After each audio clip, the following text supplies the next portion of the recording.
Hello दोस्तों, नमस्कार। न्यायिक दर्पण के इस चैनल में मैं एस एन त्रिपाठी आप सभी का स्वागत करता हूं। आज के इस ब्रीफ लेक्चर में हम समझेंगे भारतीय संविधान में प्रदत्त इमरजेंसी आपातकाल के प्रावधानों के बारे में। तो भारत में आपातकाल 3 प्रकार के हैं।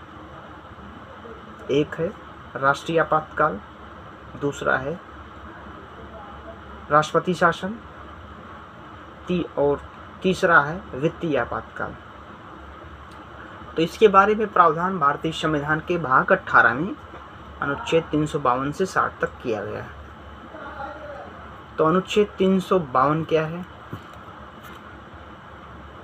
अनुच्छेद 352 के तहत राष्ट्रीय आपातकाल की घोषणा की जाती है जब युद्ध या बाह्य आक्रमण या सशस्त्र विद्रोह के कारण भारत या उसके किसी भाग में सुरक्षा का खतरा हो, राष्ट्रपति यदि संतुष्ट हो कि ऐसी स्थिति विद्यमान है तो घोषणा द्वारा आपातकाल की घोषणा कर सकता है। घोषणा को 2 महीने के भीतर प्रत्येक सदन द्वारा अनुमोदित किया जाएगा। यह 6 महीने तक लागू रह सकता है और प्रत्येक 6 महीने में संसद की मंजूरी से इसे अनिश्चित काल तक बढ़ाया जा सकता है और इस दौरान सरकार को व्यापक अधिकार प्राप्त होते हैं। मौलिक अधिकारों को निलंबित किया जा सकता है। मौलिक अधिकार क्या हैं, इसके बारे में पिछले वीडियो में मूल अधिकार नाम से टाइटल पे मैंने वीडियो बनाया था। और दूसरा है राष्ट्रपति शासन।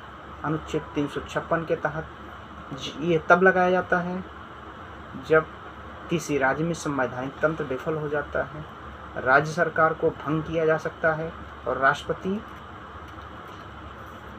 के प्रतिनिधि के रूप में राज्य का प्रशासन राज्यपाल संभालता है। इसे 6 महीने के लिए लगाया जाता है और संसद की मंजूरी से इसे अधिकतम 3 साल तक बढ़ाया जा सकता है।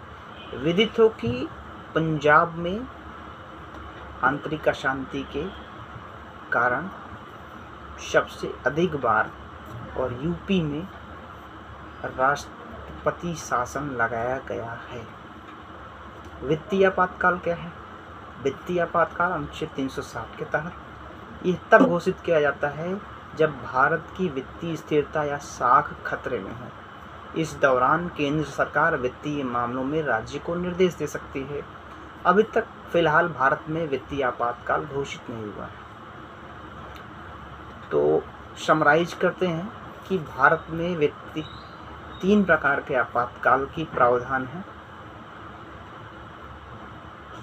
राष्ट्रपति शासन, राष्ट्रीय आपातकाल सशस्त्र विद्रोह के आधार पर, और राष्ट्रपति शासन राज्यों में कानून की विफलता पर, वित्तीय आपातकाल देश में आर्थिक अस्थिरता या साख पर।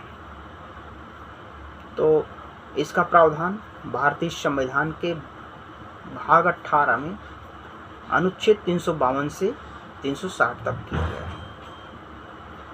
तो ऐसे ही महत्वपूर्ण नॉलेज को समझने के लिए, देश और दुनिया के कानून को जानने के लिए, सरल और आसान भाषा में समझने के लिए हमारे साथ जुड़ें। हमारी इस यात्रा में हमें अपना सहयोग प्रदान करें और हमारे चैनल न्यायिक दर्पण के साथ अधिकाधिक संख्या में जुड़ें और हमारे चैनल को सब्सक्राइब करें, शेयर करें, अधिकाधिक लोगों तक पहुंचाएं। बहुत बहुत धन्यवाद आप सभी का।